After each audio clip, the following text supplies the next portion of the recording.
Hey there, Rivermen fans. I'm Jason Ruff. Welcome to another episode of Trudel's Take, presented by Premier Epoxy.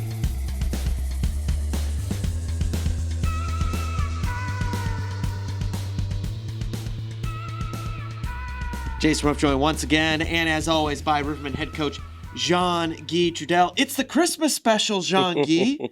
It's about that time of year, as you can tell, everyone getting into the holiday spirit. You two in your own way with the nice little red hat. Yeah, I decided not to go with your hat. I know. I'm more comfortable with the one I have. You're more reserved. Me, yeah. The broadcasters, we get to be a little more. You can there. pull that off. I can't. Yeah. No. But it is that time of season. The holiday season is the Rivermen getting through a couple of games here to close out the month of December, going into the holiday break, coming off 2 victories out of 3, both at home and on the road. Starting with the education game, I want to touch on that very briefly. I know education games are their own kind of thing, but still, 8,700 plus in the stands is nothing to scoff at there. What were your thoughts on just the atmosphere and the volume those kids were able to belt out there in a tight 2-0 victory against Quad City? Well, if you just look at the business side, I think over the past few years, this game just kind of expands every single year. I think it's a great job from the front office to every single year. I think they're bringing more and more kids. And for me, I have a tremendous passion for the game. So I always say, if we can hook, 10% of all the kids that were here, we did our job of, with this wonderful game of hockey. So it was fun. It was fun to watch. I told you before, it's a little tougher for pro athletes to get ready for those games. But when you have all those kids here, you want to make sure that you give them a good show. And I thought we didn't, probably not for show, but I thought we played a very solid defensive game away from the puck that game. We didn't give a lot. And we know what Quad City's all about. We know what their strengths are, and I thought we did a pretty good job of taking that away. Absolutely. So 2 big goals in the first period. Should have been 3, but Zach Wilkes was called off. It's one of those things, I guess. But like you said, a good, solid defensive effort. Where would you rank that defensive effort among the games and the victories the Rivermen have had this year so far? It was a good one. It was a really good one. I think that's the biggest thing with our team. We're not quite all on the same page when it comes to doing the 95% every single shift. So once you see it for a full game, it's nice. Consistency is not there all the time for us right now. It's hard to get everybody on the same page when you have a lot of new players. Mm-hmm. And right now, I think that's the biggest problem with our team. Don't get me wrong, we still have a good record. We're in good position, but we're not consistent at being predictable on where we're going to be all the time with and without the puck. And it makes it difficult for everybody to kind of play the game that way. We had good talks with our leadership group about that, about trying to implement a little bit maybe slower practice to make sure all the new players come back on the same page and know exactly, because you don't want to be predictable with the puck, but without the puck, you have to know where you're at all times. And right now we're not quite there, so that's why the consistent part of us winning hockey game is not where we want to be right now. Look at the following night. It's a score fest and penalty fest against the Quad City Storm. Another victory against Quad City on the road, but an exact opposite to Thursday night's game Friday. A lot of goals, a lot of penalty minutes, a lot of bad blood. Yeah, and a lot of bad hockey. I call it pee-wee hockey. Mm-hmm. We gave probably like 25 scoring chances, which we never did in the last 10 years. And it was just an ugly hockey game when it comes to – it's fun for the fans. There was fights, a lot of goals, a lot of scoring chances. But for a coach, that's, from you go from the day before where you give almost nothing to the day after where we gave a tremendous amount. We were lucky that I thought Brawley had a great game, and I think that's when, it's sad to say when a goalie gives up 4 goals, but I still thought he had a great game, and that's the only reason we won that game. Absolutely. So, they say that every year, every team is different. Everyone has their own story. What is different about this year's team and this season so far? Like you said, the Rivermen giving up a lot of chances, something that hasn't quite happened a lot lately. What is the story about this group, and what is different from maybe years past, do you think? I think we have a lot more newer school players. Okay. The old school player, the Nick Neville, the Mitch McPherson, the Mike Laley's, all those guys were accountable in what they were going to do every single day. Right. And anything they thought about was never about what's going to bring me success. It was always about the we with them. And when you have guys like that, they execute all the little plays that people don't see that makes teams very successful.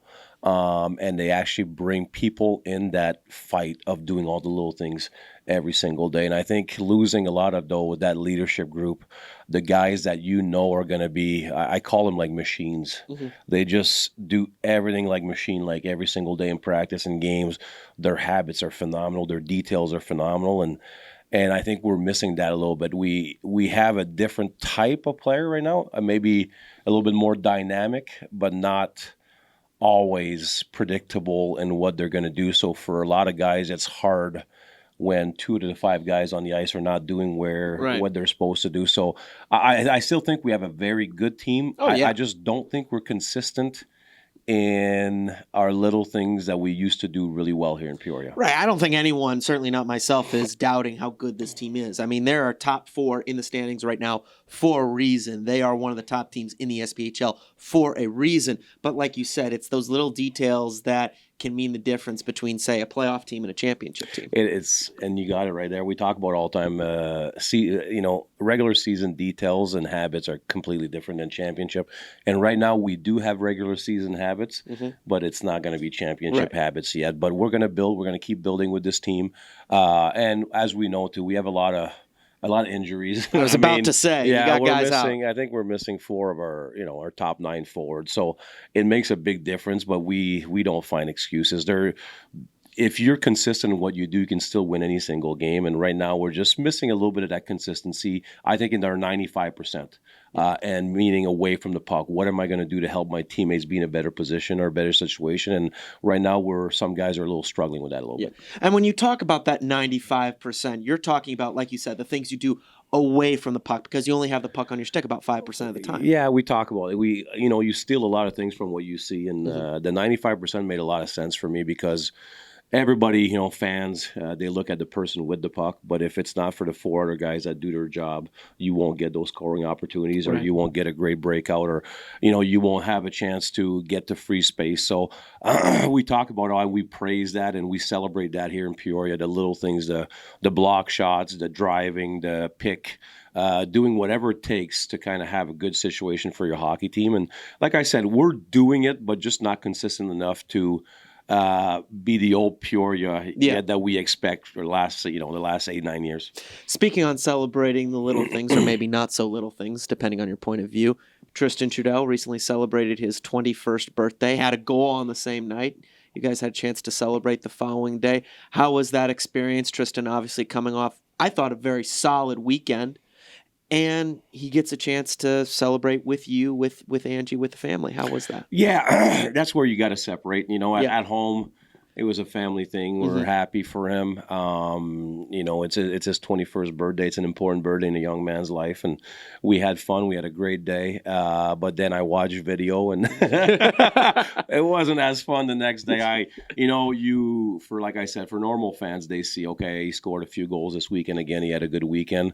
I see it as more as he's not doing the 95% correct right now to help his teammate be in better situations. So we talked about it, and again, that's where at home a lot of times I got to kind of, separate myself from that, because even just watching video, sometimes I get upset by myself, and because you want all those guys to succeed and be really good, and for that, you understand that you have to be a great teammate and do the little things, and when they're not there, we see what the results are. Like you said, we went 2-0 here with playing great.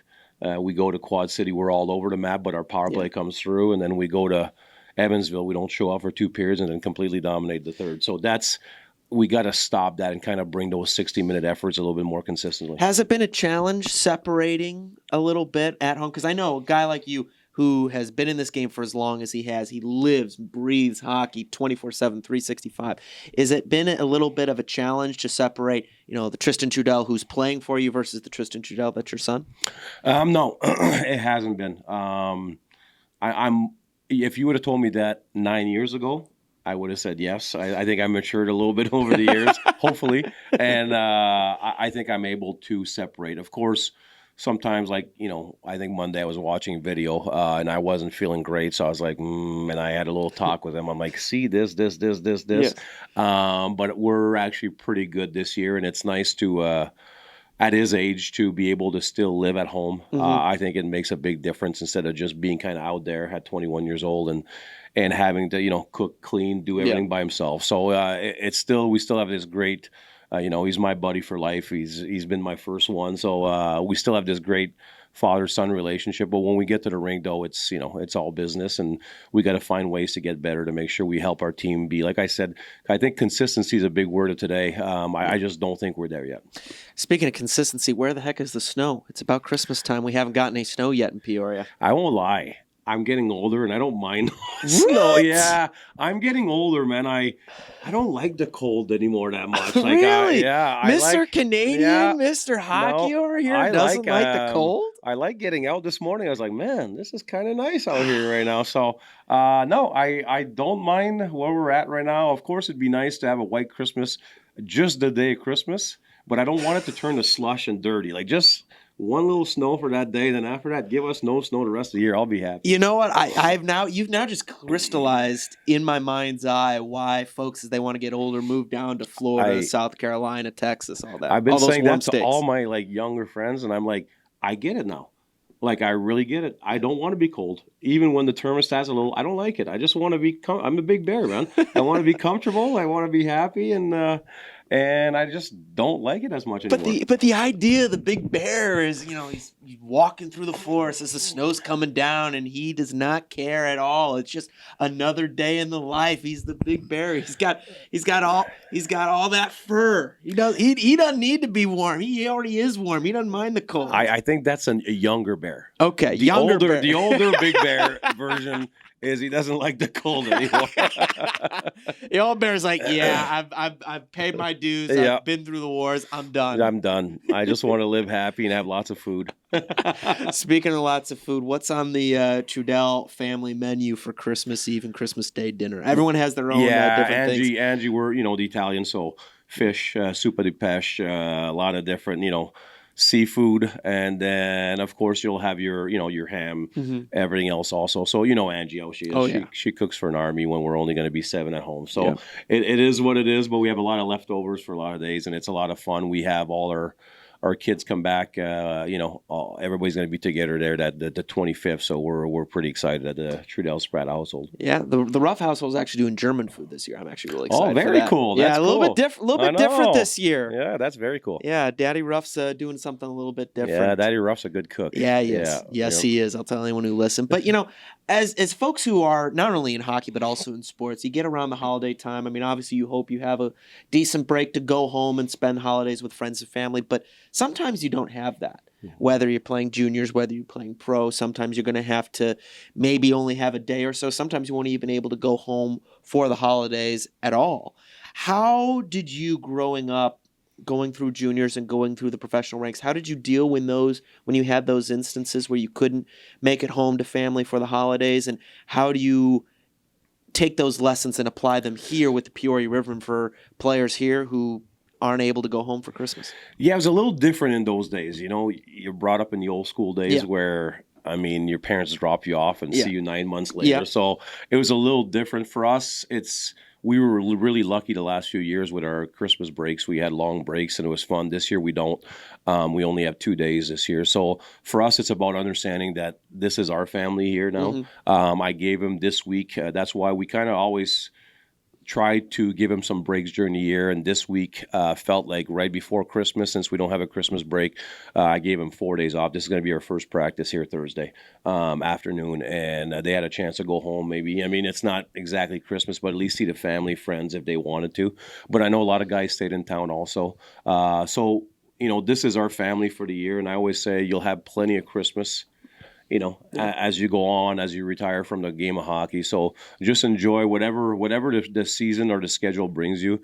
Just make the best out of it. And for us as coaches and as organization, it's our job also to help them out to make it a memorable Christmas, even if they can't go home. Best hockey-related Christmas memory, go. Whew. That's tough. You know what?